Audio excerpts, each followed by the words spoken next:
All right, guys. Hello, welcome.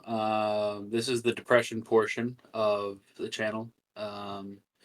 We're having a group counseling session. Mm-hmm. Honestly, no real structure here. We were just on the call talking about how this Saturday went and what the future of Georgia football looks like, and we realized we were overlapping with some of the points that probably would have been good for us to have on camera. So, all right.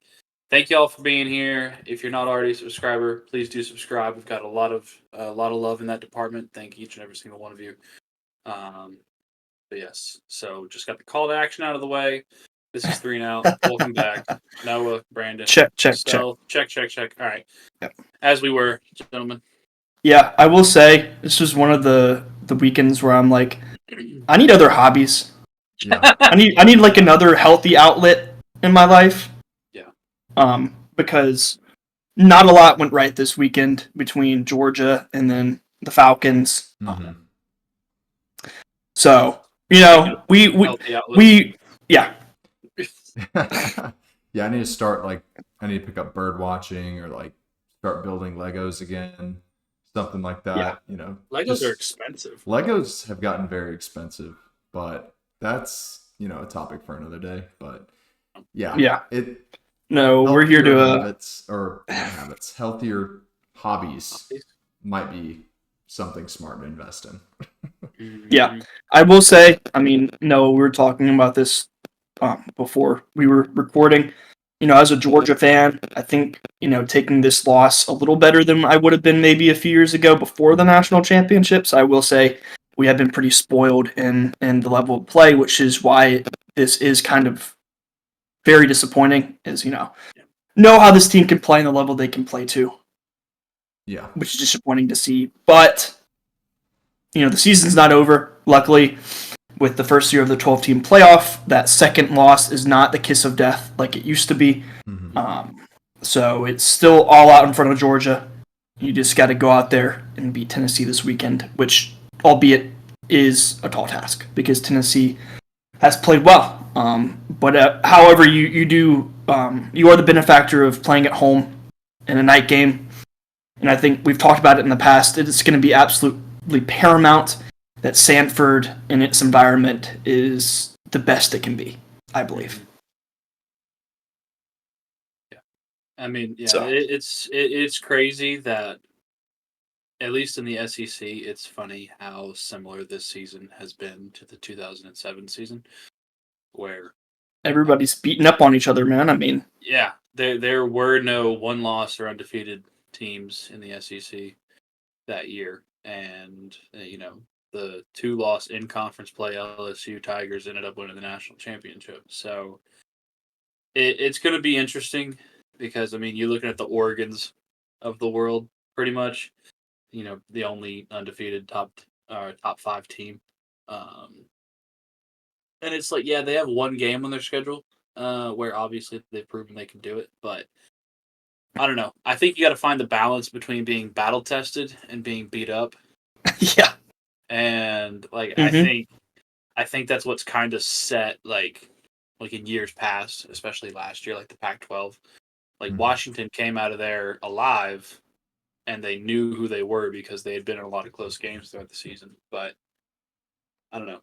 You can make the argument beat up versus battle tested, and I just hope that whoever comes out of the SEC, whichever handful of teams do so, are able to make a run at it. But, yeah. Yeah.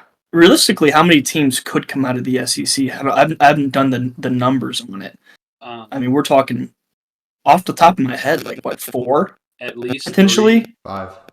5, 3 to 5. 3 to 5. Yeah. Up to 5. It's going to be low key the SEC Invitational. I think there's so many, and I know a lot of people have been talking tiebreakers because we have been, but now more than ever, with there only being a few weeks left in the season, which is crazy to say.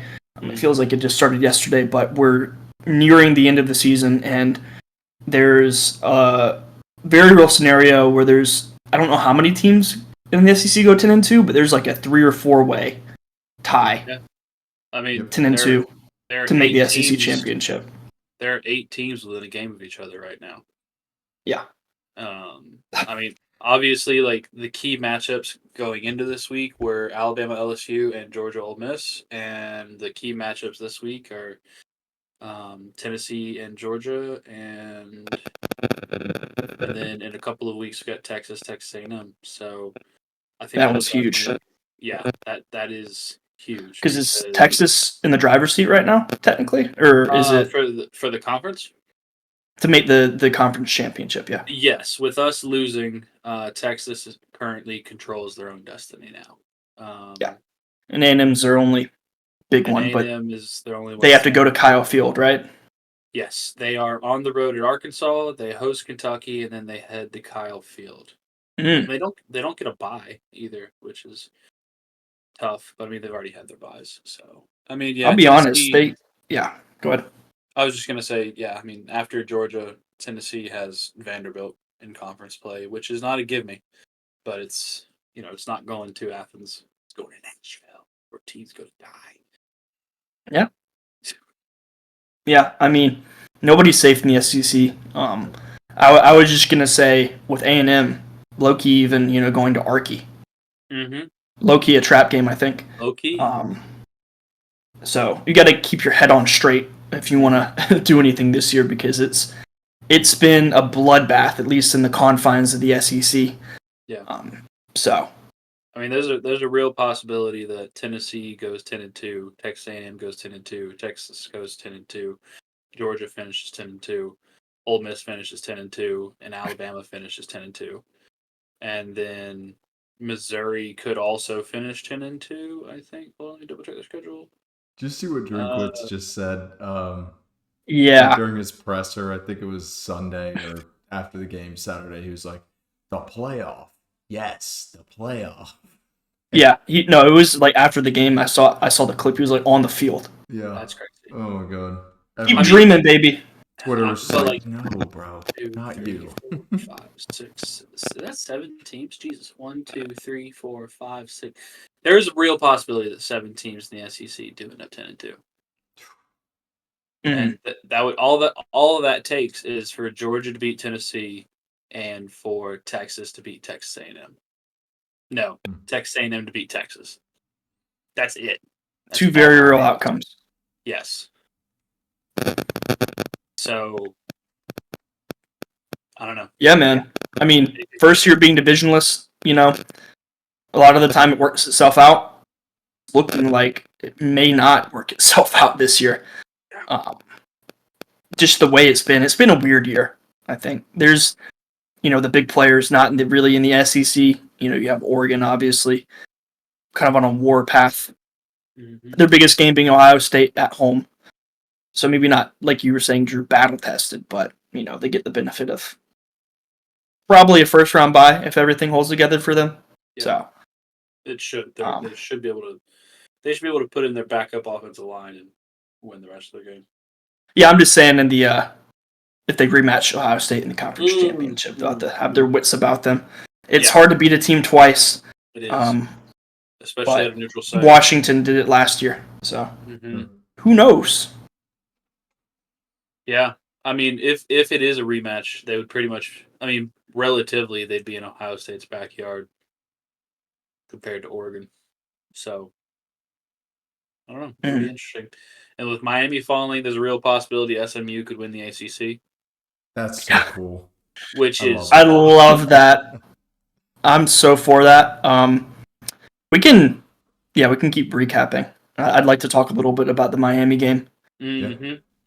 That was a fun one. I've never rooted for Georgia Tech more. I have not either. And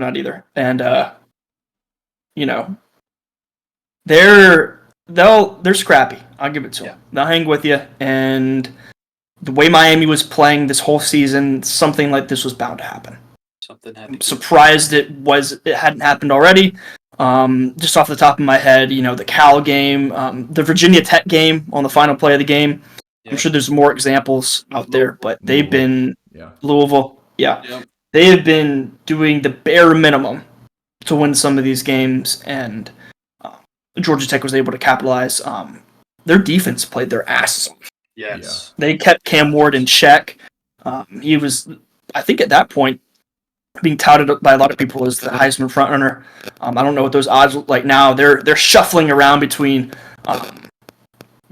Cam Ward and Genty and Travis Hunter. So, but yeah, I know. I mean, it's crazy because even with Miami losing, just because of the way the ACC tiebreakers are and the way the schedule's just shaken out, since Clemson lost to Louisville, who Miami and SMU have already beaten, Miami's still in the driver's seat to make it to the conference championship game, which I think would be a fun one. Yeah, that's a lot of fun. Yeah. And back to Georgia Tech, I think something that really impressed me is I think this was one of the more cohesive game plans in terms of using two quarterbacks, especially definitely on the stage that it was on against a top 10 team, top 5 team. Top 5 team. That we've ever seen, honestly. And hats off to that Georgia Tech coaching staff. It was great. Yeah. Was it Buster Faulkner? Is that the offense coordinator? Yes. Yeah. Man called a hell of a game. He called it hell of a game. Hell of a game. What was his name? The other quarterback, Philo. Is that how you say it? Yep. Played his ass off. I mean, he had better stats to the air than Haynes King. I feel like Haynes King was more of like more of a traditional. I think Paul Johnson would have had a field day with this kid because I mean, he is very much like a triple option Georgia Tech old school quarterback. Yeah, I was gonna put Haynes King down as my dog of the week, strictly for his run game. But yeah, so like Haynes King, I didn't realize he went 6 for 6, but he went 6 for 6 for 32 yards and a touchdown, and then to cap it all off, had 20 rushes for 93 yards and a touchdown. Yeah, those were big rushes too, big moments. He's a hell of a player. Yeah. But I think I'm not always the biggest proponent of the dual quarterback system in the game plan, but as far as playing a game around that strategy, I think that's about as good as you can do it. Just playing to the strengths of each guy. Philo obviously probably the better arm on him. It appeared to be not as much of a threat on the ground, so they struck a pretty good balance in that game, and honestly did just enough offensively, and then their defense kind of cleaned it up in the back end, and kept Cam Ward in check more than anybody has pretty much this entire season. He didn't really have much going for him there, so I was thoroughly impressed. Absolutely. I mean, when you win the time of possession battle by 9 minutes, keeping Cam Ward off the field, it's always a win. Yeah, that's the formula. That was part of the game plan. I mean, Tech had, I saw it was some like 225-ish team rushing yards. It was a lot. I know they just controlled the line of scrimmage for most of the game. 271 rushing. Wow. Oof. Yeah. So no, it's impressive. And that's the underdog strategy, I think. You saw it with Vanderbilt against Alabama. That's more of a shootout, but I mean, you just got to you have to dictate the pace of the game. If you don't and you let them do what they want, it's not good. So, hats off to Tech. They gave Miami what a few other teams were trying to give them, and almost did earlier this season. Yep. Yeah. Absolutely. And bowl eligible. Hell yeah. For consecutive. There you go. Shout out to the Tech. I mean, hey, that's not even a jab, honestly. That by their standards, that is getting up there. Yeah, for them. So we've talked about it about multiple teams, multiple conferences. The moment you get your floor to be, 6, 7, 8, 9 wins, then you can start reaching for the stars. That's where you start getting frisky. Yeah, a 10-win season is not that far off for Georgia Tech. If they keep on that's crazy to say. Yeah, for sure. After the playoff. I know. Hey, I mean, within the next couple of years, there's so much instability in the ACC that if you want to make a push, now's the time to do it.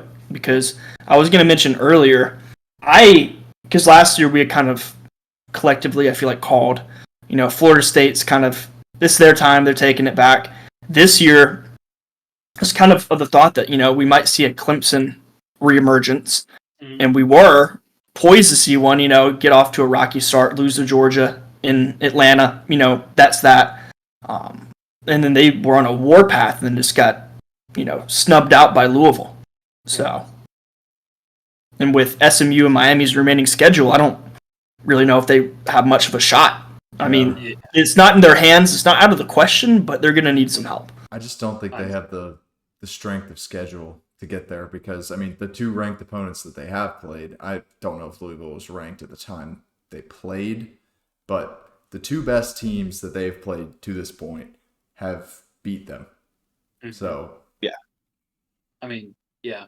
Like, when the CFP committee put them all the way down, what was it, 23 last week? Like, they pretty much said, hey, sorry, guys. Like, this ain't the season, fellas. There's always next year, guys. Yeah. Unless, I mean, I don't know. Is there a possibility where Miami loses to Syracuse in New York? Potentially. I mean, Fran Brown, Kyle McCord. You never know. Exactly. I mean, now, I don't see 2 losses on the remainder of SMU's schedule. No. Being Boston College, Virginia, and Cal. I don't see it. Nope. But no. Crazier things have happened, right? Yeah. I'm rooting for SMU, though. That's 100%. I love it. I love it. First year in the ACC, taking it the bull by its horns. Pony Express is back. So back. Fun to see, man. It is. Love it. And they play fun football, too. They do. No, it's an entertaining watch, and I think for the ACC right now, I think the front office is kind of hoping for that Miami SMU matchup. I feel like that's the most marketable option by far. First year newcomer versus a blue blood and a sleeping giant that's been reawakened. I think it's a pretty damn good storyline. I don't know if y'all have noticed this about the ACC, but they have unless it's like a Penn State Ohio State matchup kind of week for the Big Ten, like the ACC kind of has a stranglehold on the new slate, at least in my house. Like, and I've got 3 screens on it, so I'm watching 6 ACC teams battle it out. I don't know. And maybe you ain't getting those quality matchups. I mean, yeah. I mean, they are quality matchups because, it's like Boston College and Syracuse. That was a great game. I don't know. I think it's also just a product of the SEC moving to the night slate. Yeah. Mostly. So, yeah. I do, while we're kind of on the topic of TV, I do have one thing to bring up. Did you see the Penn State whiteout got relegated to Peacock? I did not. They put it on Peacock, and apparently I didn't watch it. I don't give NBC my money. I didn't either. Apparently the presentation was terrible. Like, people complaining on social media like how bad it was. Apparently the commentators were bad, the whole 9 yards. Just it's not good. That's a tough look for a game of that magnitude. I mean, I know they don't usually pull it out against the best opponent, and I didn't watch it, so I don't know who they played. But I don't know. It's tough. At least they didn't get relegated to the CW or some shit. Yeah. I mean, I think it goes back to Fox. The Big Noon just isn't working. Mm-hmm. At least I can watch the CW. At least I have the channel. Hey, you can listen to Tom Brenneman announce on the CW. Yeah, that's a fun watch. Oh, man. I mean, no. The only time I give Peacock any money is during the Olympics. And tourney season. Oh, wait, no. My brain was on CW still. Sorry. Yeah. CW is the tournament. I was like, really? Peacock? Nice. Big Notre Dame fan. Say Peacock. No one bats an eye. Say Peacock. And who's their minds? The CFP committee. Anyway. Yeah. I was about to say this has gone off the rails. Any other recap? Bring it back in. Do you want to talk? Do you want to talk Bama LSU? I think At you all? have to, even though I didn't. Jalen Milroe legacy game. Yeah. He looked like he did against Georgia. I mean, he had it better on the ground throughout the whole game. At least Georgia bottled him up in the second half. He was a man on fire. Yeah. I had a That's the function big the other storyline. day. Every time I looked up at that screen, he was running free in the secondary. Like it seemed like every time I looked up, he was scoring another touchdown. It was absolutely ridiculous. Yeah, it's nuts. It's not a good scene when Death Valley is emptying in the third quarter. Yeah, it's tough. Yes. So in my division, and LSU was the betting favorite in that game, correct? No, they were 2.5-point dogs. Gotcha. I had it flipped around. I knew somebody was a 2.5-point favorite in that game. All good. But yeah, I also had money on LSU, so just add fuel to the fire. That is the Georgia fan experience on Saturday. So yeah, I turned it off after they went up by 2 scores. It's like, all right, well, this is over. Valid. No sense in watching this and torturing myself. No. But also, quick shout out to Colorado for having another come behind victory to keep their Big 12 championship game hopes alive. Excuse me. You see those tortillas, man? That was crazy. They were throwing tortillas. I know that was a thing. Yeah. No, it's a thing, apparently. Did you see the ball boy almost fight? Yeah. Travis Hunter? It was like, I mean, he's just doing his job. He needs the ball back. Like, yeah, he does. This isn't the NFL, number one. Yeah. You just got to let it go sometimes. Yeah. I don't know. Yeah. He might have been wrong to, like, swipe it, but... Yeah. Did y'all happen to, staying in the Big 12, speaking of teams that had to come from behind had to keep their Big 12 championship hopes alive, did y'all see the ending of the BYU-Utah game? I know there was a... I saw a little bit of it. I did see the video of the Utah athletic director directly after the game ripping the conference a new one. So I'd like to know how much that's going to cost them. That's going to be a fat check. $40K. Ooh. Yep. Damn, Brandon does not watch my TikToks, and that's okay. Caught me. You caught me. Was that one of today's, at least? Yeah. That was one of today's. I'll go back and watch it, I promise. I love you. Thanks. Mom. Give me a big swoosh. But $40K, yeah, I mean, hopefully you guys' money's worth in that statement, because I didn't watch all that game. I did hear, though, that Utah didn't put up any points in the second half. So, I mean, at that point, how much can you really blame the refs? I mean, I know they probably had some unfavorable calls, but... Yeah, but when was the last time an athletic director did something like this? That's a good point. Stepped in himself. Yeah. That's pretty crazy. Yeah, hold on, coach. I'm gonna let you finish, but the stage is yours next. Mm-hmm. I wonder if he not crashed it, but usually I don't really watch post game pressers that much, even for Georgia, but I don't know if there's a dedicated time for let's talk to the athletic director. He probably just give me the microphone. Let me say what I need to say. Yeah. It's not like, it's not like the head coach was sitting there mid sentence and then the AD just came in and was like, I got something to get off my chest. He was posted up. He was ready. He was like, yeah. Did y'all see? Sorry, we're still on this? Yeah. I had another athletic director story to get to. Oh, I just had. I was going to say something. Let's see. I'm sorry. Oh, that's okay. No, I got it. And it's one thing. He's obviously very frustrated, and it's one thing to go after the refs and do all of that, but on top of that, he went after the conference. Yeah. He's we were very excited to become members of the Big 12, and pretty much fuck that shit. For lack of a better quote. No. You double the penalty. But yeah, I don't know. You just expect athletic directors to be a little bit more buttoned up, but I don't know. I don't hate it, I like the fire. but then yeah, I like the fire, but I don't know. You're not the coach. You're the AD. Like you're pretty much like I don't know, held to a higher standard. Yeah. Yeah, I was gonna say that's maybe not his place, to be honest with you, because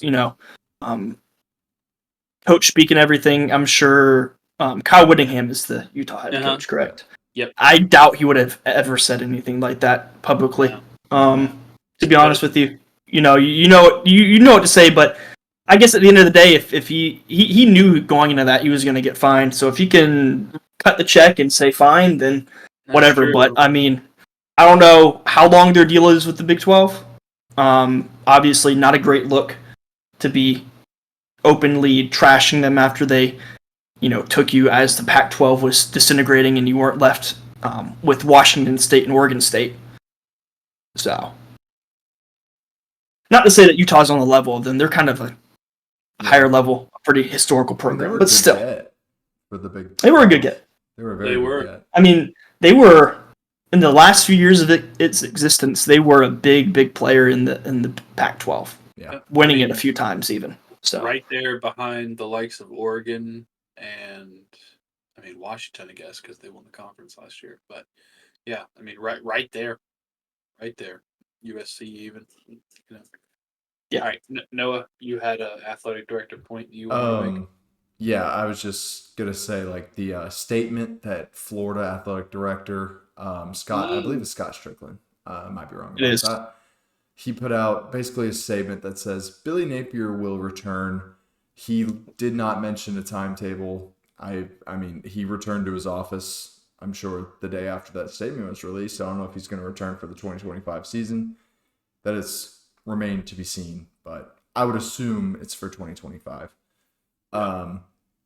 It was the funniest thing of all time, and I don't have the screenshot in front of me, but Texas is beating the brakes off of Florida, right? It's the third quarter, not a game at all. They find this man standing on the sidelines, Scott Strickland. Get the camera on his face, put his statement up next to his face, and then the score bug at the bottom. It's just like, it's poetic. It's poetic. That's tough. I mean, well, like, no one expected Florida to even compete in that game. So, yeah. I think the timing of the announcement would have been worse after the Texas game. That's fair. Yeah. But you just play a pretty big rival pretty close. I mean, I like that. Yeah. Yeah. But it is funny. It's like with how vague he was, it sounded like you remember that stretch where Marvel would like put it at the end of the post-end credit scene and just be like, Doctor Billy Strange. Napier will return. Yeah, Captain America will return. It's kind of like that.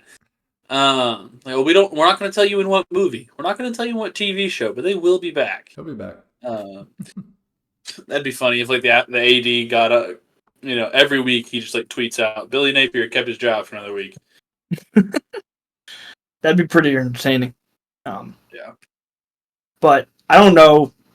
I don't know if I hate the move for them. I mean, where else do you turn? They go get Bobo.